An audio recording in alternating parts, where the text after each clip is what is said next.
નમસ્કાર મિત્રો, વિડીયોની અંદર તમે જોઈ શકો છો કે અચાનક વાતાવરણની અંદર પલટો આવ્યો છે અને તમે જુઓ છો કે પવન સાથે વાતાવરણ બદલાયું છે. તમે જોઈ શકો છો કે ઘનઘોર વાદળો પણ ઘેરાયા છે અને ટપ ટપ એટલે કે ઝીણા ઝીણા છાંટા પણ પડી રહ્યા છે. તમે વાતાવરણ બદલાયું છે તે જોઈ શકો છો અને પવન પણ સુસવાટા મારી રહ્યો છે અને પવનના કારણે તમે જુઓ છો કે પવન સાથે ઝીણા ઝીણા સામાન્ય ઝીણા છાંટા પણ પડી રહ્યા છે.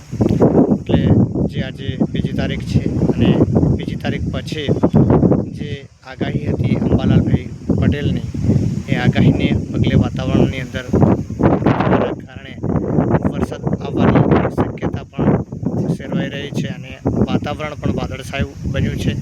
ઘનઘોર વાદળો ઘેરાયા છે અને પવન સાથે તમે જોઈ શકો છો કે ફૂલ પવન પણ છે અને પવન સાથે તમે જોઈ શકો છો કે વરસાદ આવવાની પણ શક્યતા લાગી રહી છે, સેવાઈ રહી છે અને વાદળ પણ તમે જોઈ શકો છો કે કેવા ઘનઘોર વાદળ પણ દેખાઈ રહ્યા છે.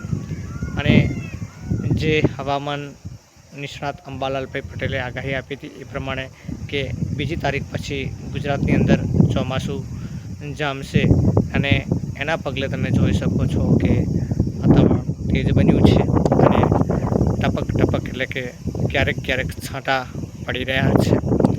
એટલે વરસાદ આવવાની શક્યતા ખરી લાગી રહી છે અને આ દ્રશ્યો સોનેત ગામના તમને બતાવી રહ્યો છું.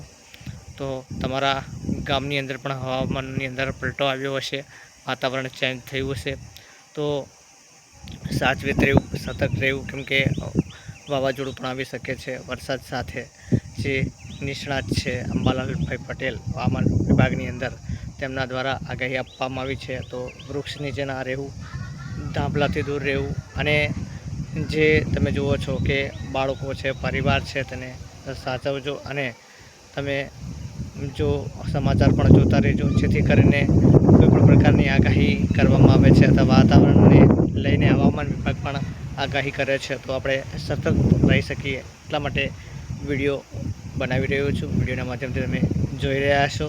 વિડીયોને શેર કરજો, લાઈક કરજો, કોમેન્ટ કરજો અને ખાસ પોતાના ગામની અંદર વાતાવરણ કેવું છે તે ચોક્કસ